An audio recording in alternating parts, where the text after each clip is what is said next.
اعوذ باللہ من الشیطان الرجیم بسم اللہ الرحمن الرحیم رب اشرح لی صدری ویسر لی امری واحلل عقدۃ من لسانی یفقہوا قولی صدق اللہ العظیم بسم اللہ الرحمن الرحیم اِنَّا أَعْطَيْنَاكَ الْكَوْثَرَ فَصَلِّ لِرَبِّكَ وَانْحَرْ إِنَّ شَانِئَكَ هُوَ الْأَبْتَرُ صدق اللہ العظیم۔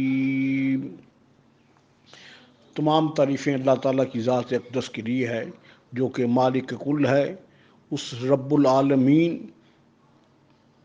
کی تمام حمد و ثنا کے بعد اور حضور نبی کریم صلی اللہ علیہ وآلہ وسلم جان دو عالم،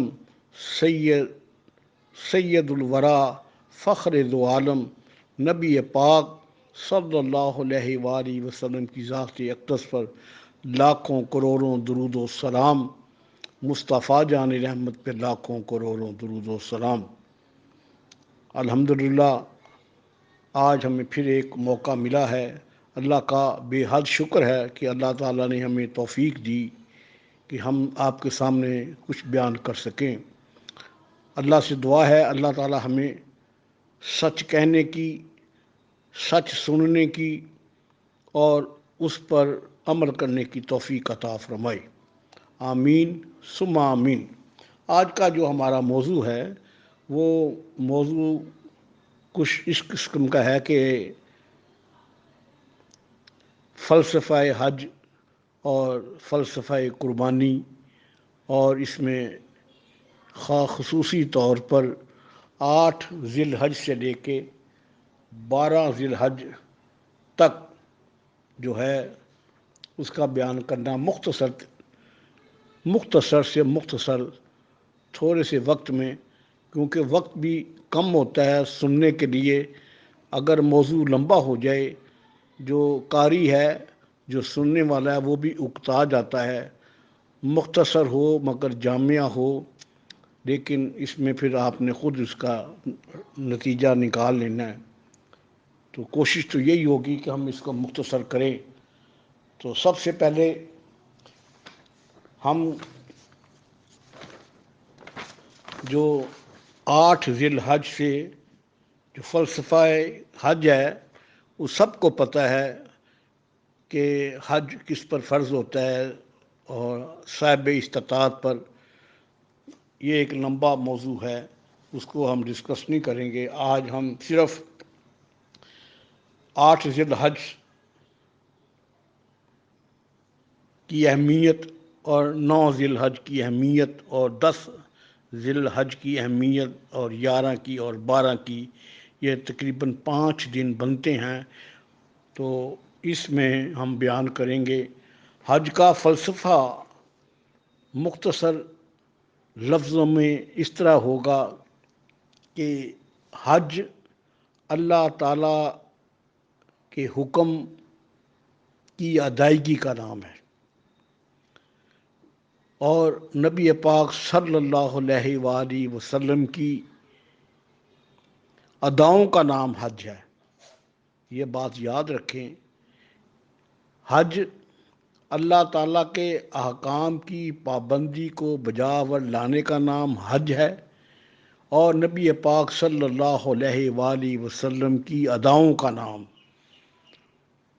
دوسرے لفظوں میں وطیع اللہ وطیع رسول کا نام حج ہے۔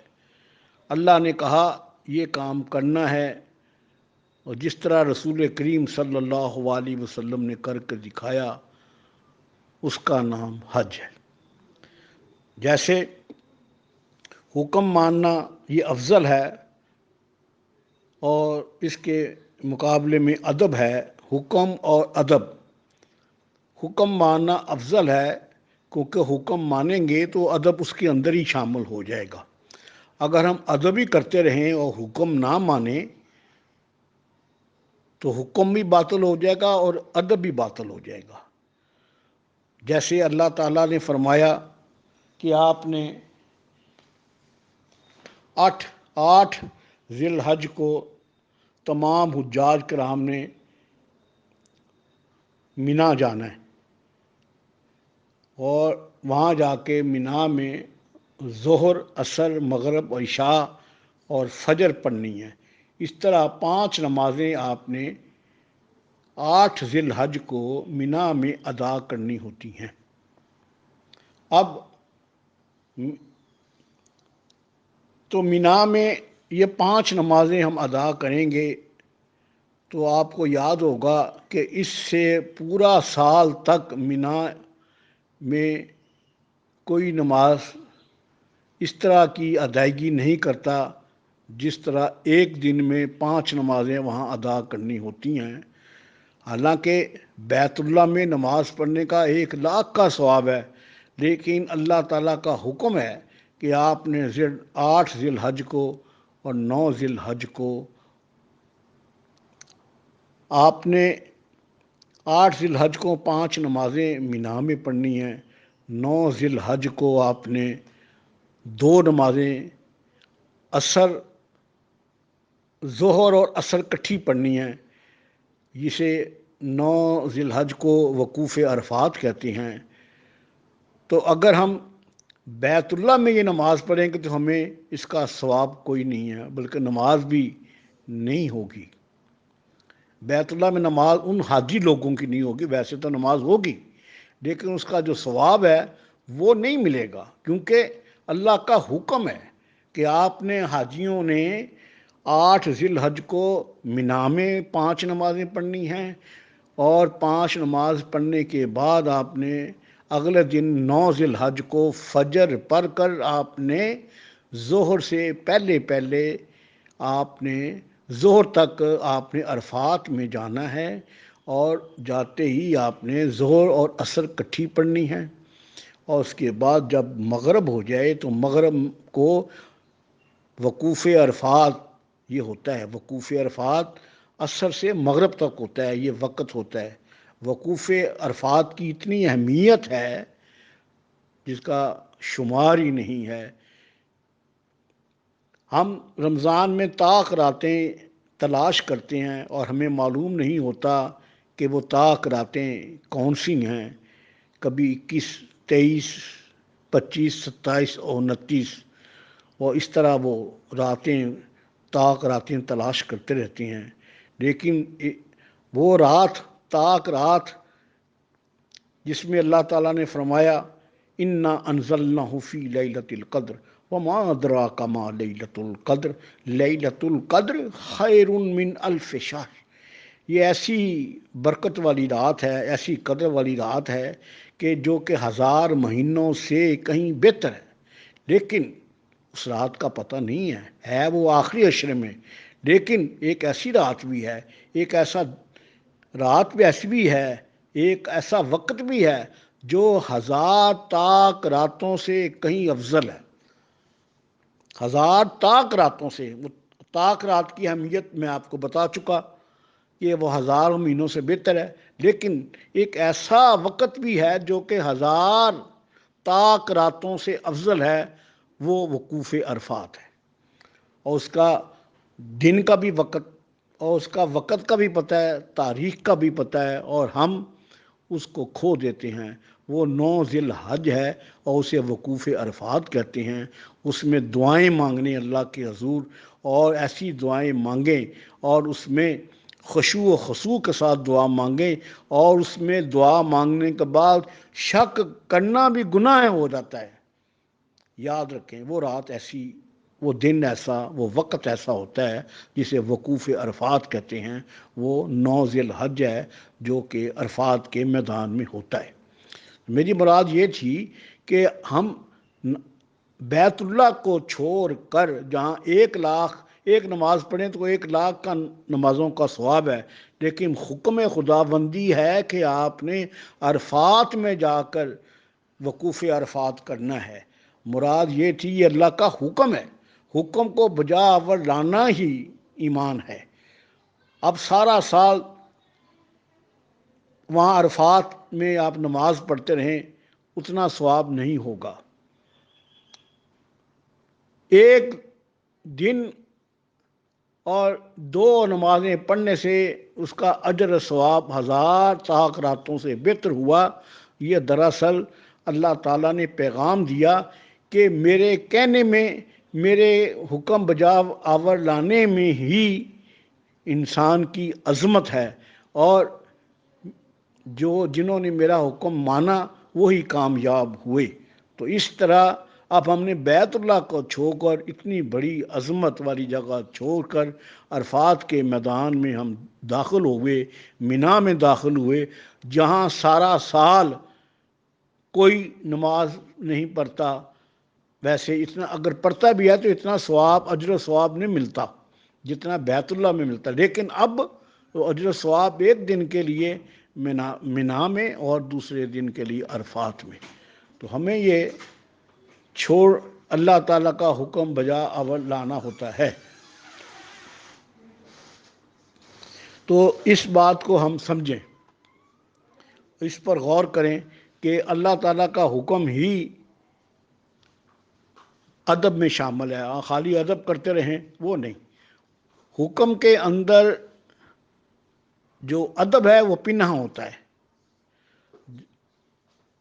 اسی طرح اللہ کا حکم ہے کہ آپ نے نماز عرفات میں ہی پڑھنی ہے، مینا میں 5 نمازیں پڑھنی ہیں، اور مغرب کے بعد عرفات میں ظہر اور عصر پڑھنے کے بعد آپ نے مغرب کی نماز وہاں نہیں پڑھنی۔ مغرب کی اذان سنتے ہی آپ نے عرفات کو چھوڑ دینا ہے اور مزدلفہ کی طرف چلے جانا ہے۔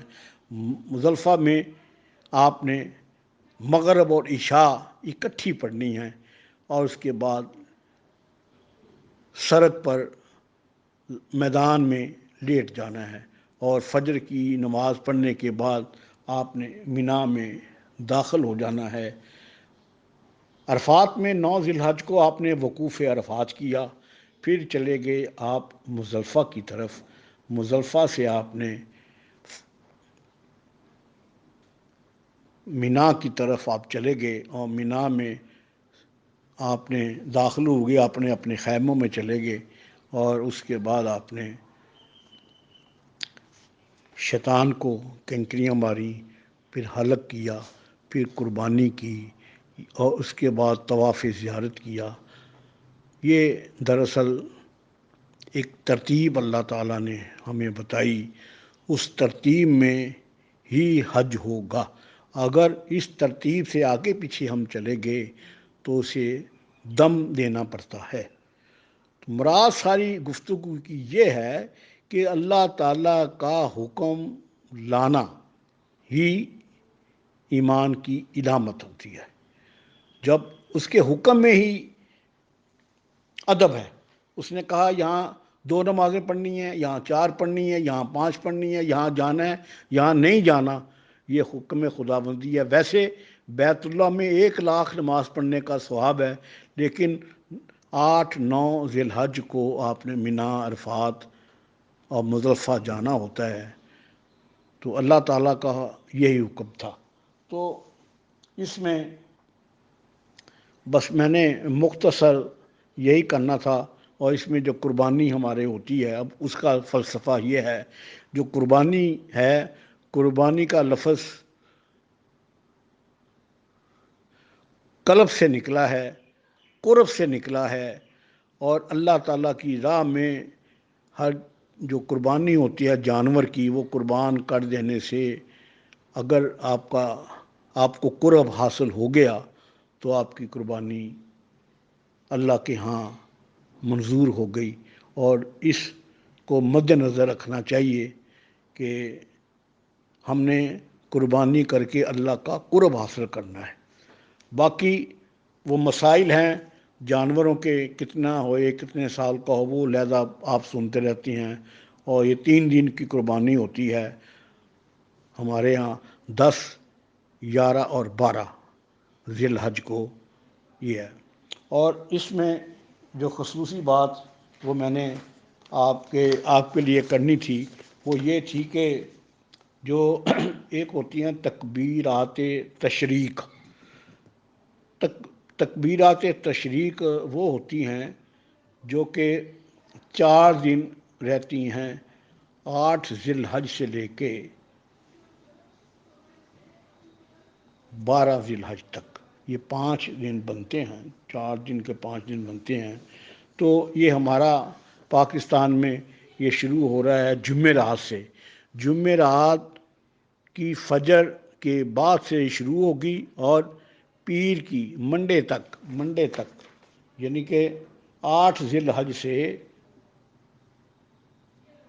12، 8، 9، 10، 11، 12 ذی الحج تک. تو یہ جمعرات سے شروع ہوگی فجر کی نماز کے بعد سے لے کر پیر تک، سوموار کے دن عصر تک ہمیں تکبیرات تشریق پڑھنی ہوں گی، جو کہ واجب ہوتی ہے. واجب کی اہمیت اتنی ہے کہ فرض کے قریب بن جاتی ہے. عید کی نماز بھی واجب ہے، نماز جنازہ بھی واجب ہے. ان میں عید کی نمازوں میں جو تکبیریں ہوتی ہیں، جو خطبے ہوتے ہیں، یہ سننا واجب ہوتا ہے. اور جمعے کا خطبہ بھی واجب ہوتا ہے، اور اذان سننا بھی واجب ہے. تلاوت قرآن پاک سننا بھی واجب ہوتا ہے. حضور صلی اللہ علیہ وسلم کا نام نامی آ جائے، اس پر صلی اللہ علیہ وآلہ وسلم کہنا واجب ہوتا ہے. واجب کی بہت اہمیت ہے. تو اسی طرح اللہ تعالیٰ نے تکبیرات تشریق کو بھی واجب قرار دیا ہے. تکبیرات تشریق کیا ہے؟ اللہ اکبر، اللہ اکبر، لا الہ الا اللہ واللہ اکبر، اللہ اکبر وللہ الحمد. تو جب حضرت ابراہیم علیہ السلام اپنے بیٹے حضرت اسماعیل علیہ السلام کو اللہ کی راہ میں قربان کرنے کے لیے لے گئے، زمین پر لٹا دیا، تو جبریل علیہ السلام اور فرشتے کہنے لگے اللہ اکبر، اللہ اکبر. اس کے جواب میں حضرت ابراہیم علیہ السلام نے کہا لا الہ الا اللہ، اللہ اکبر. اور اس کے بعد آپ کے بیٹے جو کہ حضرت اسماعیل علیہ السلام تھے، انہوں نے کہا وللہ الحمد، تمام تعریفیں اللہ تعالیٰ کے لیے ہیں. تو یہ اللہ تعالیٰ کو اتنی ادائیں پسند آ گئی کہ رسول کریم صلی اللہ علیہ وسلم کی بزبان حدیث کو یہ تکبیرات تشریق عام کر دی اور اس کو واجب قرار دیا. ہر نماز کے بعد، جو کہ جمعرات سے فجر کی نماز سے لے کر سوموار کے عصر تک، اس کو اونچی آواز سے پڑھنا واجب ہوتا ہے. جیسے میں نے واجب کی آپ کو اہمیت بتا دی، تو جب ہم نماز مسجد میں پڑھتے ہیں تو مسجد اس ترانے سے گونج جاتی ہے اور لوگوں کو پتہ چلتا ہے. تو اسی طرح جو مسجد میں جاتے ہیں ان کو تو پتہ چل جاتا ہے، لیکن آج کل حالات ایسے ہیں کرونا کی وجہ سے لوگ زیادہ تر گھروں میں نماز پڑھتے ہیں. تو آپ اپنے گھروں میں ہی اس کو تکبیرات تشریق کو شروع کریں. اور جو خواتین ہوتی ہیں ان کا پڑھنا بھی اونچی آواز سے لازمی ہوتا ہے. وہ اللہ اکبر، اللہ اکبر، لا الہ الا اللہ واللہ اکبر وللہ الحمد، اس کو اونچی آواز سے پڑھنا واجب ہوتا ہے. یہ بات یاد رکھیں، جس چیز کو اونچی آواز سے کہا گیا ہے ہم اسے آہستہ پڑھتے ہیں، جس کو آہستہ آواز سے کہا گیا ہے ہم اونچی آواز سے کرتے ہیں. عید الاضحیٰ جو ہوتی ہے اس کی تکبیریں بلند آواز سے کرنا، اور عید الفطر کی تکبیریں آہستہ آواز سے پڑھنا واجب ہوتا ہے. اس کو آپ یاد رکھیں. اور کیونکہ میں نے یہ دن ایسے ہیں کہ جو اہمیت والے ہیں، قبولیت والے ہیں، 8 ذی الحج، 9 ذی الحج اور 10 ذی الحج. اور اس میں آپ کوشش کیجئے، اللہ تعالیٰ مہربانی کرے، جو وقوف عرفات کا دن ہے وہ بڑی اہمیت کا حامل ہے، اور جو کہ 9 ذی الحج کو ہوتا ہے. اور کیونکہ 9 ذی الحج آپ اسی دن، جہاں ہمارے یہاں ہوتی ہے 9 ذی الحج، ہماری 9 ذی الحج جمعے کو آ رہی ہے، تو اس کے عصر کی نماز کے بعد آپ دعاؤں کا سلسلہ جاری رکھیں، اللہ سے دعا کریں، تلاوت کریں اور رو رو کے اللہ سے دعا مانگیں. یہ دعائیں مانگنے کا ایک وقت مقرر ہے اور یہ 1000 طاق راتوں سے کہیں بہتر ہے۔ اللہ تعالی ہمیں اس کی توفیق دے۔ اور میں جو تکبیرات تشریق ہیں جو کہ جمعرات کی فجر کی نماز کے بعد سے شروع ہوں گی اور سوموار کے عصر تک وہ رہیں گی، اس کو آپ نے کم از کم 1 دفعہ لازمی پڑھنا ہے، واجب ہے۔ 2 دفعہ بھی پڑھ سکتے ہیں، 3 دفعہ بھی، 5 مرتبہ بھی، 7 مرتبہ بھی، لیکن 1 مرتبہ کہنا۔ اگر خواتین کو خاص طور پر یاد نہ رہے تو وہ یہ لکھ کر اپنے جہاں نماز پڑھتی ہیں وہاں لگا لیں، یا ایسی اپنے گھروں میں لگا لیں تاکہ انہیں ہر نماز کے بعد یاد رہے۔ تو میں دوبارہ پڑھ لیتا ہوں۔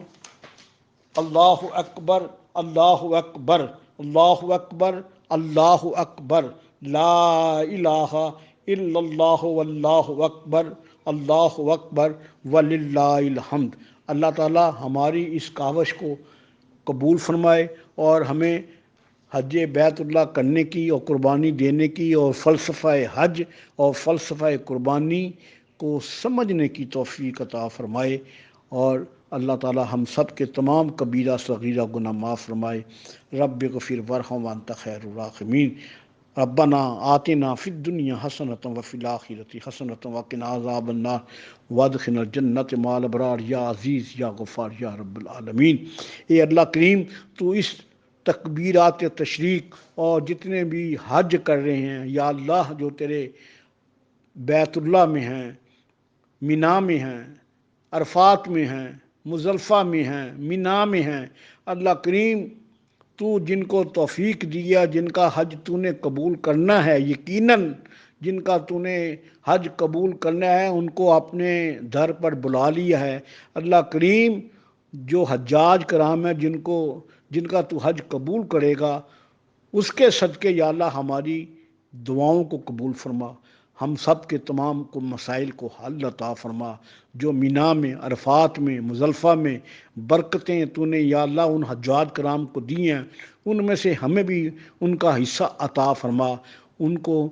ان کے حصوں میں ہمارے بچوں پر، گھر والوں پر، ہمارے ماں باپ کی مغفرت فرما، ہم سب کے تمام کبیرہ صغیرہ گناہ معاف فرما اور آئندہ گناہ سے بچنے کی توفیق عطا فرما۔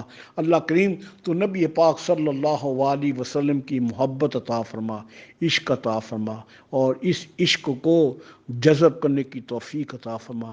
صحیح معنوں میں سیرت نبی صلی اللہ علیہ وسلم کو سمجھنے کی توفیق عطا فرما۔ اللہ کریم یہ فتنوں کا دور ہے، اللہ کریم تو ہمیں اپنے اس معاملات کو بچا۔ یا اللہ ہم بے عقل ہیں، یا اللہ ہمیں شعور عطا فرما۔ اللہ کریم تو رحیم ہے، کریم ہے، ستار ہے، غفار ہے، ہمیں یا اللہ عشق عطا فرما، ہماری عقل سے جان چھڑا اور اتنی عقل عطا فرما جو ہمیں تیرا راستہ بتا دے۔ عقل گمراہ کر دیتی ہے، اللہ کریم تو ہمیں عشق مصطفیٰ عطا فرما۔ عقل بھی وہ عطا فرما جو تیرا در، تیرے محبوب کا در عطا فرمائے۔ پختہ ہوتی ہے عقل گر ہو مسلط اندیش، عشق ہو مسلط اندیش تو ہے خام ابھی۔ عقل یار ہے 100 بھیس بدل لیتی ہے، عقل یار ہے 100 بھیس بدل لیتی ہے، عشق بیچارہ نہ ملا نہ زاہد نہ حکیم۔ عقل کو فرصت نہیں تنقید سے، عشق پر اعمال کی بنیاد رکھ۔ اللہ کریم ہمیں عشق مصطفیٰ اور عشق اہل بیت، عشق صحابہ کرام ابھی عطا فرما۔ اللہ کریم صحیح معنوں میں ہماری دعاؤں کو قبول فرما، اور اس حج کو اور حج فلسفہ اور فلسفہ قربانی اور تکبیرات تشریق جو بیان کی ہے، یا اللہ ہمیں کرنے کی توفیق عطا فرما۔ وصلی اللہ تعالی علی رسول خیر خلقہ باق لا الہ الا اللہ محمد الرسول اللہ صلی اللہ علیہ وسلم۔ یا الہی اپنی ذات کبریا کے واسطے رحم کر، محمد مصطفیٰ کے واسطے ہم ہوئے سخت ظاہر اس بندہ منت میں اسیر۔ یا اللہ یا اللہ کھول دے مشکل علی المرتضیٰ کے واسطے، خواجہ حسن بصری کا نام لاتا ہوں، شفیع شیخ وحد اہل بقا کے واسطے، میں تو خادم ہو چکا ہوں خاندان چشت کا، آبرو دو جگ میں رکھی ہو تمام اولیاء کے واسطے۔